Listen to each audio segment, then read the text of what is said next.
is Charles Jones. I'm the chair of the Political Science Department here at Western. Today's topic is war. How has it changed?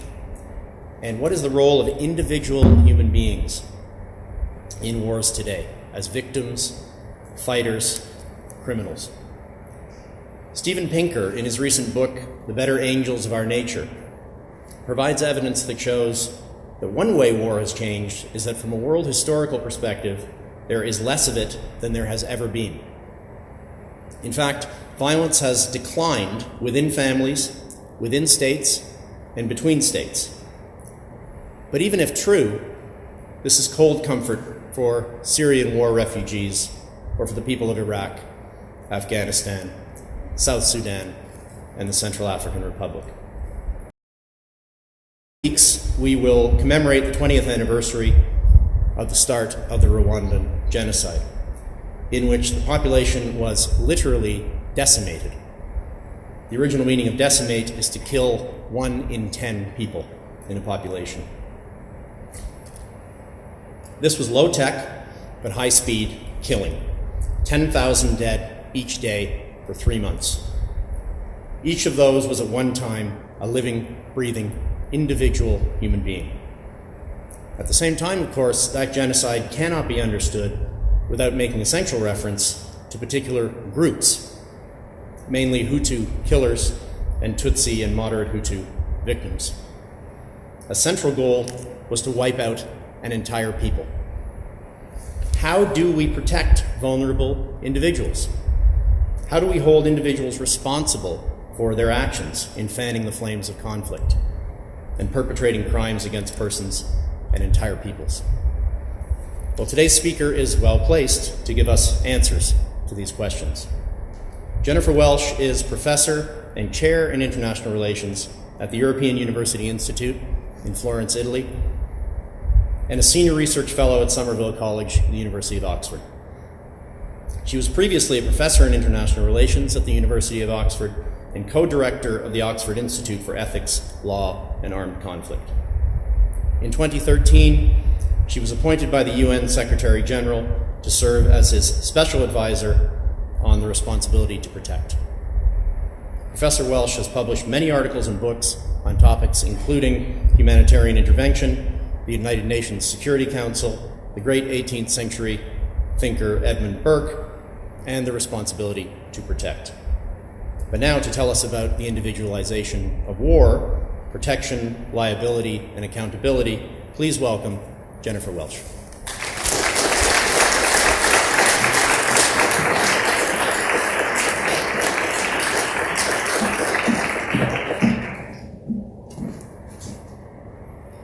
So let me make sure you can hear me well. Great. Thank you so much to Western for inviting me to spend the day here, which I've enjoyed immensely. And of course, thank you so much to the Trudeau Foundation, who sponsored me for 3 years as a fellow. And I can tell you that being a Trudeau Fellow was a huge gift to me in terms of furthering my research and exposing me to a group of people working in fields different from my own, but also giving me the chance to interact with such a dynamic group of young scholars. But also because, as I'll hint at a bit later, my own formative years were so influenced by Pierre Trudeau and his internationalism. It was a great honor for me to serve as a Trudeau Fellow, and I was delighted to be part and to remain part of the Trudeau community.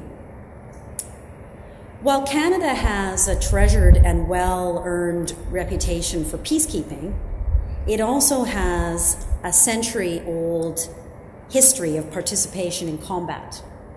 And that story begins with World War I, whose centenary we're marking this year. Vimy Ridge is often cited as Canada's great war-fighting moment, the battle in which a nation was created. But Canada's history of war actually began 2 years earlier, almost exactly a century ago, when battalions of the 1st Canadian Division, hastily assembled in the summer of 1914, helped hold the line against the Germans in the Second Battle of Ypres.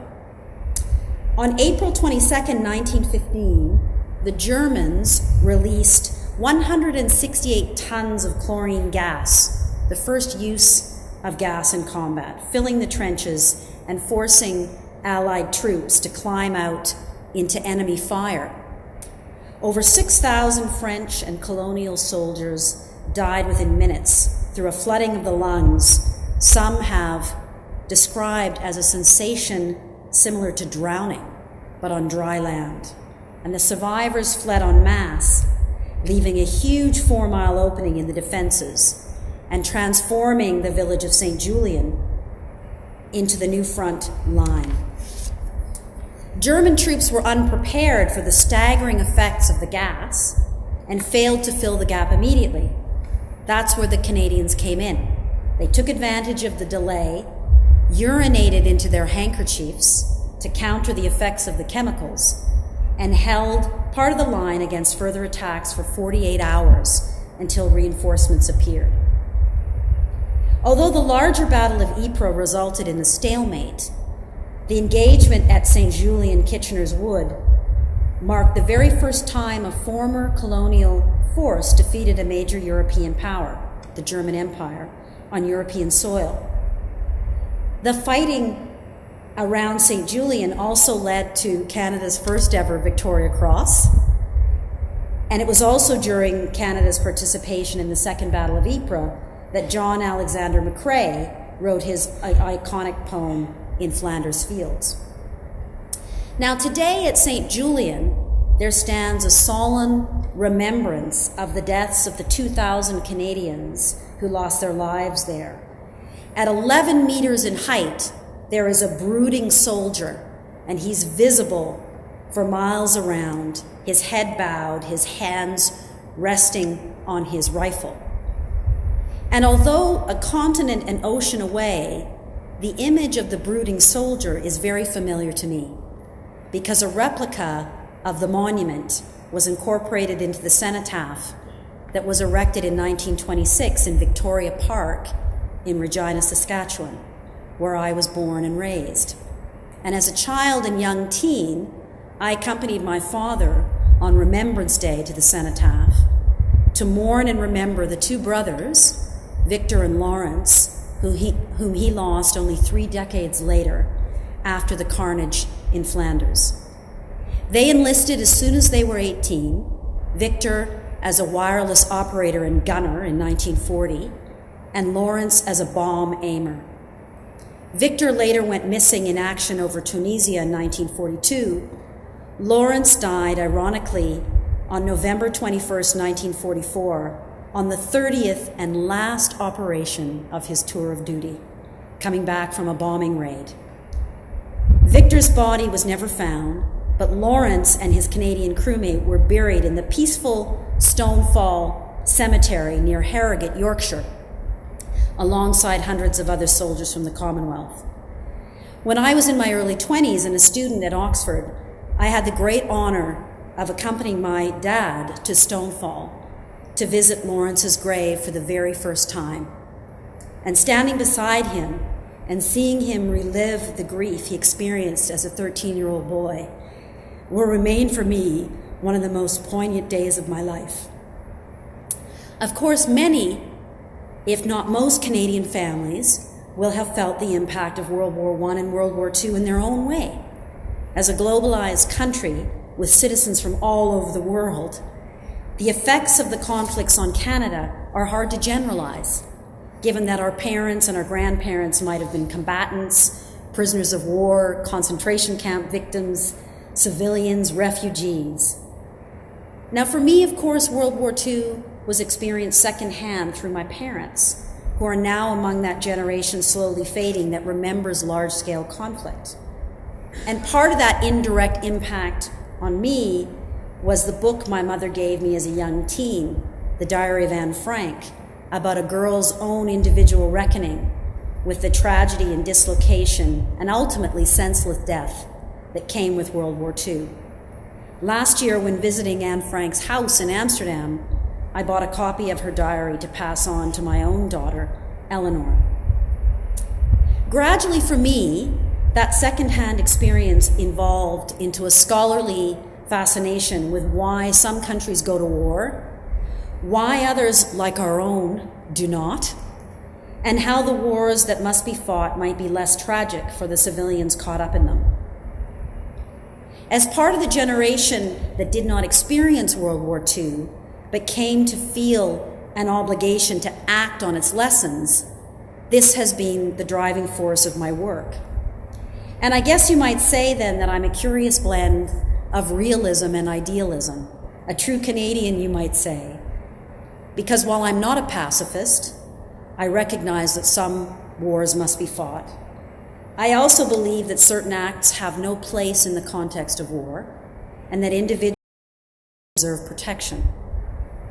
And this last point, I think, is particularly important for someone like me, who came to maturity alongside the rise of the CNN effect in the early 1980s, when I was an early teen.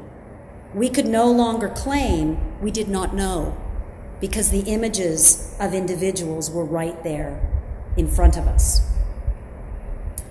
Now, as the belligerent countries of World War I, including Canada, mark a century since the beginning of that conflict, it's important to reflect on how the nature and conduct of war has changed fundamentally over the last century. Long gone are the trenches, of which the Aboriginal Canadian author Joseph Boyden described in such vivid detail in his book, The 3-Day Road. Gone too are the triumphant declarations of war. Instead, countries like the US take pains to argue that despite the use of lethal force, they're not engaged in formal armed conflict. And gone too, it seems, are the elaborate and ambitious peace conferences that brought an end to war, about which Canada's own Margaret Macmillan wrote so poignantly in her book, The Peacemakers. But of the many transformations in warfighting that have occurred, there's one that I want to focus on with you tonight, and that is that war today is less about sovereign states and more about individuals. And this individualization of war, as I call it, has 3 different dimensions. The first is the trend towards making the individual or the civilian and their protection one of the main aims of modern day war. The second is the trend towards targeting particular individuals rather than enemy combatants in the course of war. And the third is the move to hold individuals accountable for acts or crimes that occur in war, which began, of course, with the Nuremberg trials. So let me turn to the first theme of individual protection. Last August, the world had the opportunity to witness another deadly attack involving chemical weapons. In the Ghouta area of Damascus, families who thought that they were fleeing to the basement of buildings to avoid attack were tragically exposed to sarin nerve gas, sent into the suburb through surface-to-surface rockets. In their report to the Secretary General Ban Ki-moon, UN inspectors drew on testimony from over 50 exposed survivors who experienced shortness of breath, disorientation, blurred vision, and loss of consciousness. But they were actually the lucky ones. There's debate, of course, over the numbers who died, but the most significant point is that they were not conscripted soldiers like those exposed to gas at St. Julian. They were civilians, and many of them were young children. Following the attacks, the leaders of several Western states, including the US, declared their willingness to use military force to respond to this use of indiscriminate weapons. The prospect of that attack, for many reasons, faded away. Diplomacy, however imperfect, is now the preferred approach. But whatever the outcome of the Syrian civil war, the rhetoric of states, I think, reflects a very significant change in the landscape of international affairs. Whereas conflicts in previous centuries were about states attempting to gain territory or resources or defend themselves against an act of aggression, many contemporary conflicts have as one of their central purposes the protection of individuals' security. The NATO-led action in Libya in 2011 is the culmination of this trend, but a number of military interventions have been launched over the past 2 decades, whether we think of Somalia or Kosovo or East Timor, with the aim of protecting civilians or innocent individuals. These humanitarian interventions call upon soldiers to risk their lives not to defend their country or punish an aggressor, but to save innocent strangers from harm that's often being perpetrated by their own governments. If the individual and his or her right to be protected has transformed war, it's also revolutionized the practice of peacekeeping, something we in Canada know something about.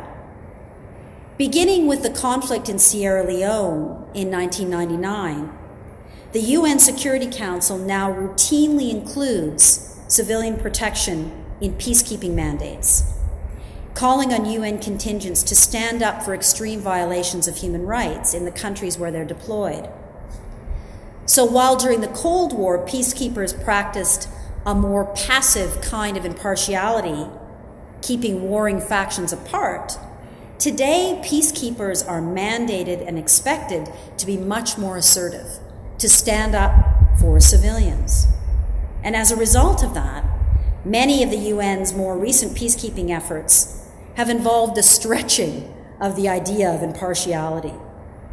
And this can be illustrated, for example, if you think about the UN's military strikes against hardware close to the palace of the former president of the Ivory Coast, Laurent Gbagbo, when he refused to concede and step down following elections in 2011. So how did we get here? Well, it's a long story to civilian protection, which I can't go into tonight. But I think a critical moment in that story was 1991 and the end of what we know now as the First Gulf War, when Western states intervened to protect Kurds in northern Iraq who were rising up against Saddam Hussein. At this time, a unified Security Council, something we don't always experience, showed an increased willingness to address violations of international humanitarian law through forceful means.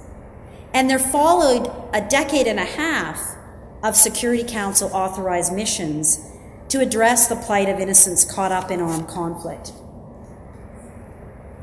Running alongside that evolution in council practice was a much more deliberate attempt by a series of high-profile individuals, spearheaded by then Secretary General Kofi Annan, to mobilize support for international action to protect individuals from gross violations of their human rights.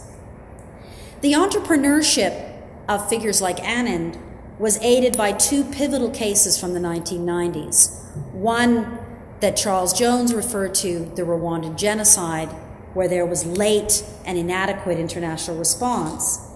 And the other was the intervention in Kosovo in 1999, which occurred without Security Council authorization and created very damaging divisions in the international community about when force should be used.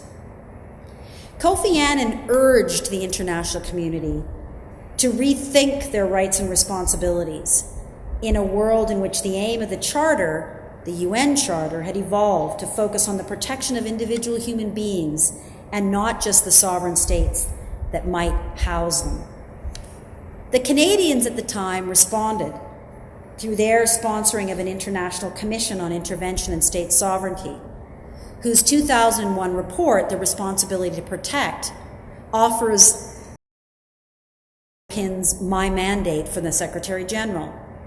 And the key contribution of that commission was to transform the previous discourse about the rights of interveners, what can they do, into a victim-centered dialogue about the responsibilities of states to protect their populations and of the international community to fill the gap when states cannot do so. The early reception for Responsibility to Protect, or R2P, as it was known, was mixed. The report was released in the fall of 2001, not a great time for the discussion of anything beyond international terrorism. But nonetheless, heads of state and government endorsed a version of the principle at the 2005 Anniversary Summit of the United Nations. Article 138 of the Summit Outcome document acknowledges the responsibility of individual sovereign states to protect their populations from 4 atrocity crimes: genocide, crimes against humanity, war crimes, and ethnic cleansing. The subsequent paragraph is the one that is the most novel, Article 139, which gives the international community a remedial role, calling upon it to take collective action when states manifestly fail to protect their populations. In 2006, the Security Council reaffirmed this Summit Outcome document, and in 2009, the General Assembly accepted a report by the Secretary General on the implementation of the responsibility to protect. And in particular, that report contained an emphasis on the need to prevent atrocity crimes from occurring, not just to respond. Since then, responsibility to protect has become part of the world's diplomatic language and used in a variety of cases. Kenya during its post-election violence in 2008, and in Libya, Syria, and the Central African Republic. Now, many of you will no doubt wonder whether R2P has any force at all when we've seen such a variety of responses to humanitarian crises. And you'll point in particular to the inconsistent use of military force. Why Bosnia but not Darfur? Why Libya and not Syria? And I think here we need to acknowledge that even if we were to agree that all crimes of that type deserve a response, a principle cannot ensure that other states or actors will respond consistently. A principle cannot do that. Only individual states and their leaders can. And we also have to acknowledge that it's frequently the Security Council, a political rather than legal body, that's tasked with making assessments about the nature and the likelihood of mass atrocity crimes.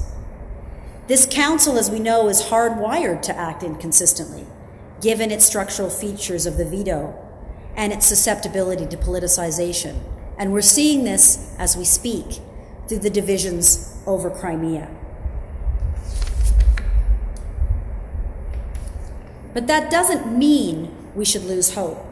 I think what the responsibility to protect principle does is create a duty of conduct by members of the international community to identify when atrocity crimes are being committed or when there's a threat of commission, and to deliberate on what kind of action can and should be taken.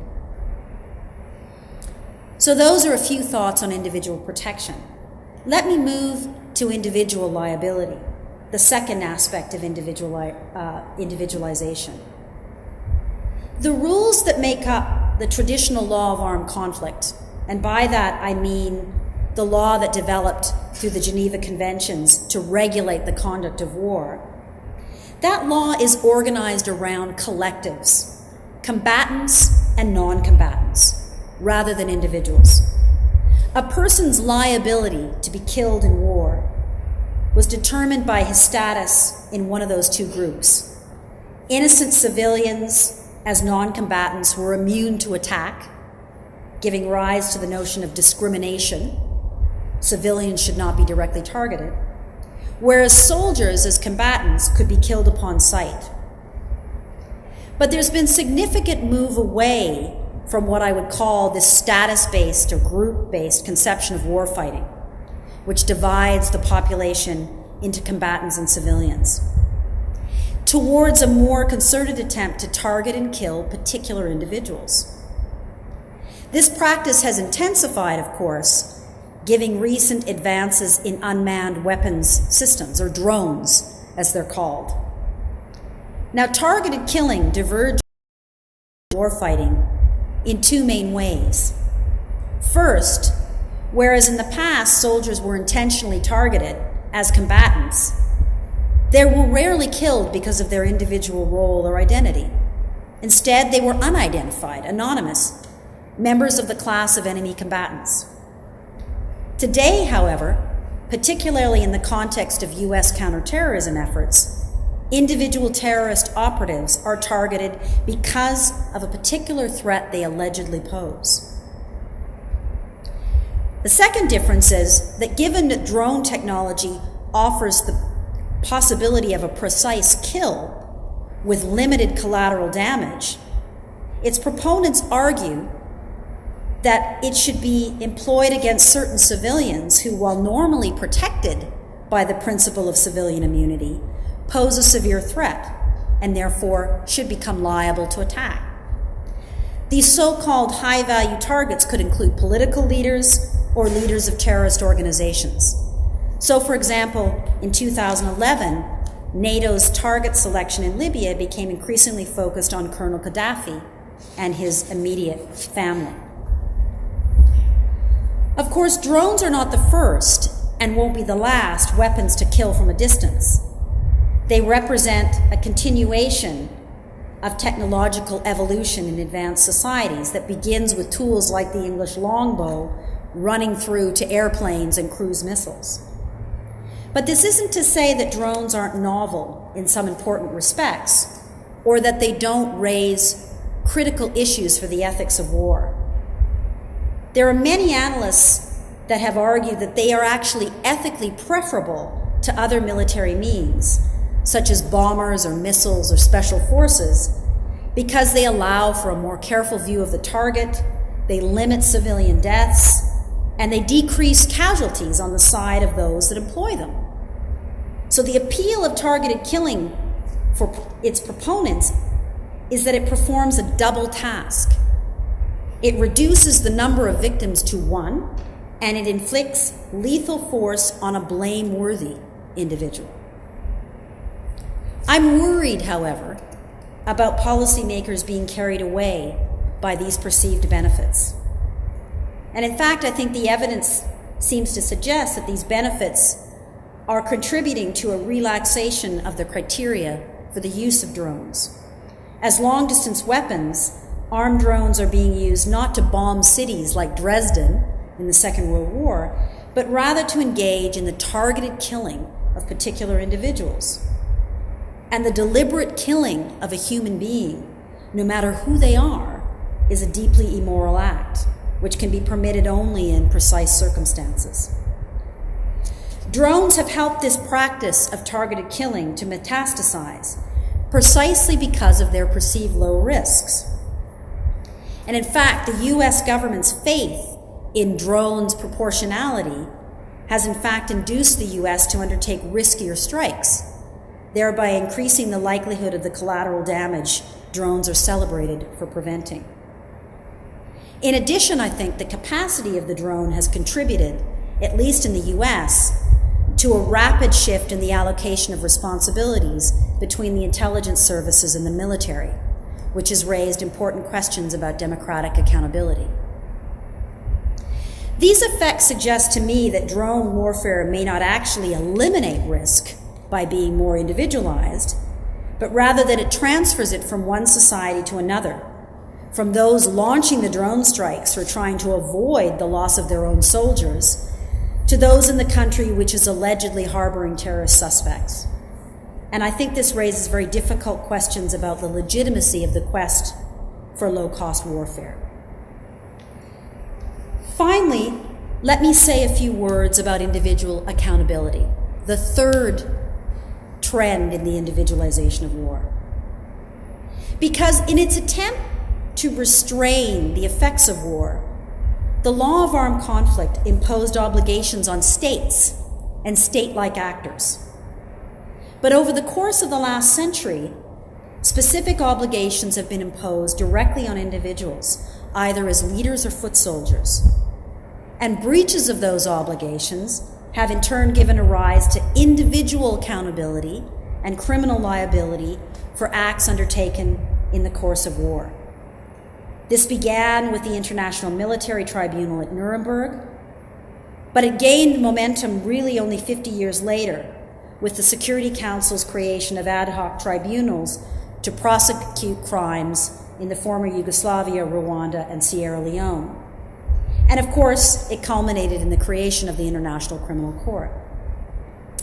What's significant about international criminal law in this domain is that despite the scale of the violence that's generally involved in the perpetration of genocide, crimes against humanity, and war crimes, this body of law is primarily concerned with the accountability of an individual perpetrator. As stated in the judgment at Nuremberg, crimes against international law are committed by men and women, not by abstract entities, and only by punishing individuals who commit them can the provisions of international law be enforced. Now, the most recent innovation in international criminal law is, of course, the International Criminal Court, and it makes an even more profound shift from states to individuals. It's a permanent court with universal jurisdiction, rather than an ad hoc tribunal established to oversee justice related to a particular conflict. So it can activate investigations independent of the consent of states involved in a conflict. More importantly, it can invoke criminal liability not just in the post-conflict phase, when the war is over, after peace has been achieved, but also in ongoing conflicts. So we've seen in recent years the increased use of the threat of criminal prosecution as a tool of coercive diplomacy in situations in which atrocity crimes have been committed or imminent. So you may remember, for example, in the case of Libya, in 2011, the Security Council referred the crisis to the ICC before it authorized the use of force. As powerful as the criminal justice tool may seem to be, we need to remember its potential to bump up against the UN's state-based perspective and its traditional commitment to treat both sides as equal. Crimes are most often understood as acts committed by perpetrators, individual perpetrators, against victims, individual victims. But that framework sits very uneasily with the architecture we have, particularly with the UN, for the resolution of conflict. So let me try and conclude. Notions of individual protection, individual liability, and accountability, I think, have become the hallmarks of 20th century conflict. And as a war-fighting nation, Canada has already experienced the implications of the profound shift in war, from an activity that takes place between sovereign states to one that engages actively with the rights and responsibilities of individuals. We were involved in the Kosovo campaign, the Libya campaign, and we have experienced and been involved in our own efforts at ensuring accountability. The driving forces behind individualization, those three aspects that I've outlined for you, are both normative, the rise and spread of human rights ideas, but also technological, the increased precision and sophistication of weaponry. And these advances have had some very positive effects. They have, in many respects, reminded us of the prominence of the individual and how the individual should be at the center of our attention. And they've also exposed the responsibility of individuals for particular crimes. At the same time, and these are some thoughts I'd like to leave you with, the efforts to operationalize protection and liability and accountability are placing an enormous strain on the actors and institutions most actively engaged in armed conflict: the government and armed forces of states, international organizations, and humanitarian agencies. And this can be seen in some of the concrete dilemmas that are confounding contemporary policymakers. So in the realm of protection, for example, the UN Security Council is caught between a state-centered approach, which has traditionally demanded even-handed treatment of parties to a conflict, and its increasing recognition of the responsibility to protect individuals. This is illustrated in the contrast between the speed with which it was able to act in Libya compared with its failure to reach a consensus on how to respond to Syria. In terms of individual liability, as I've suggested to you, unmanned aerial vehicles or drones seemingly offer states a golden opportunity to target lethal force more precisely against a specific individual who poses a threat, thereby, of course, minimizing the loss of their own personnel. On the other hand, the promise of drones has made them more tempting to use, leading to questionable instances of targeted killing and the unjustified killing of civilians. And finally, in the case of accountability, today's diplomatic actors face a dilemma between pursuing criminal action against individual perpetrators, as they did in Libya in 2011, which can in some cases close off options for negotiation, or privileging conflict resolutions strategies, as they did in Yemen in 2011 when amnesty was offered to senior officials, and in the process, denying justice to some victims of international crimes. International criminal law also places humanitarian agencies in a deeply difficult position, since they are often on the ground closer to the crimes of war than most other institutions and could potentially provide evidence in criminal proceedings, but that makes it difficult for them to operate with neutrality. Dilemmas like these will continue to be part and parcel of war in the 21st century. And that is because the focus on the individual, I think, is a trend that is irreversible.